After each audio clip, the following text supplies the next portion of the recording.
Hi, this is Cheryl Hazzard, back again.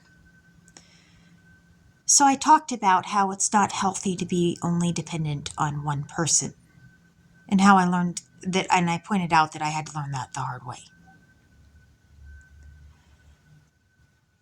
And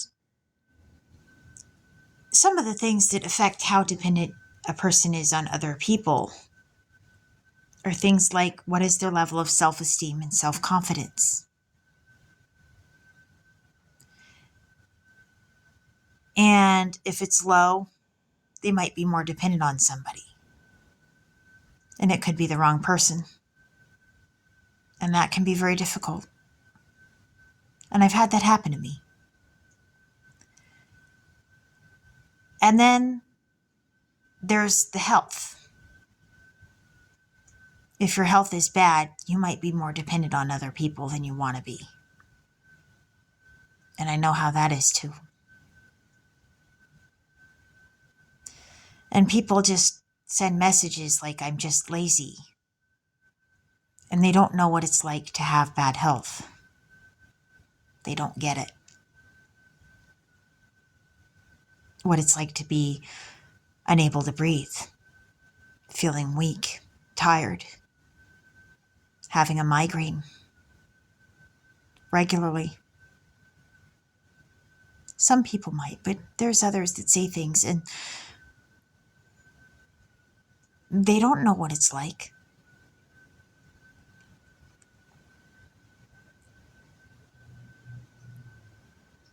And these are things that people with disabilities and health issues come up against. And then there's the mental health.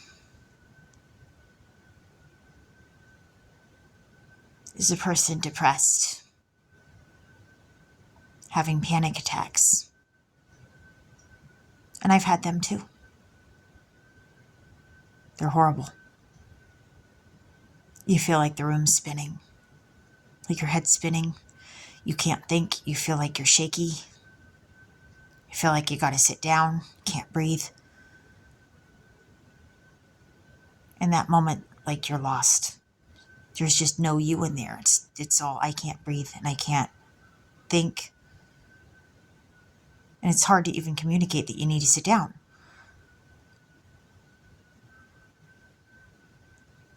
And then there's financial dependence. And if you're dependent on somebody who's got a lot of problems, like say they're a drug addict or have an alcohol problem, or you find out that they lied to you about their marital status,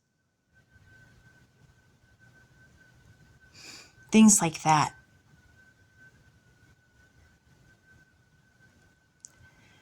And it can really break you down and mess you up to be dependent on the wrong person. And especially if you're dependent on them for a long time.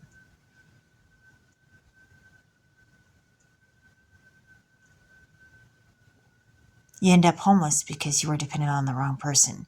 And not only were you dependent on them, but like you try to pull your life together and things just keep going wrong.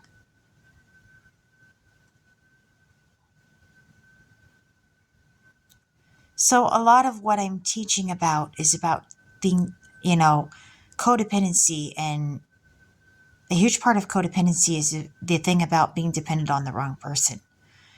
And maybe not even realizing that just how far that wrong that can go until it blows up in your face.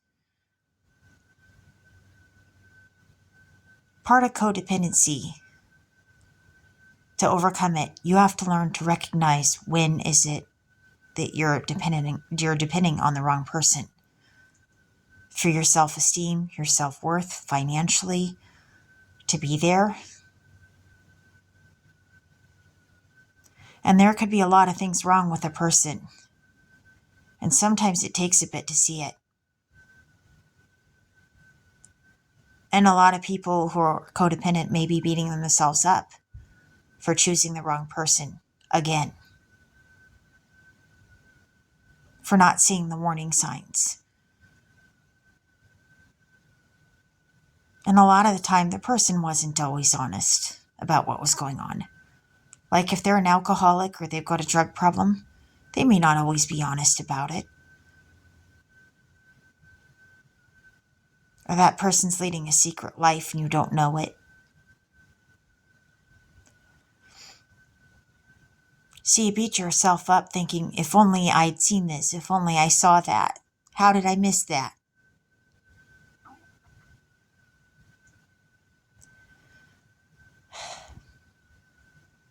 You know, that person was not always honest with you. You know, don't beat yourself up.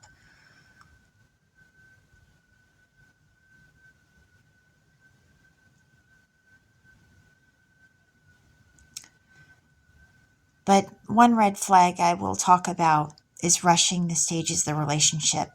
And watch out for that one. That could be a huge red flag for them living a double life. And that could include drug use, alcohol problems. They could be married. They could be married and have kids with somebody else. They could have other families, you know, any number of things. They could be narcissistic, psychopathic, sociopathic, whatever. But that is one big red flag to look out for any of those.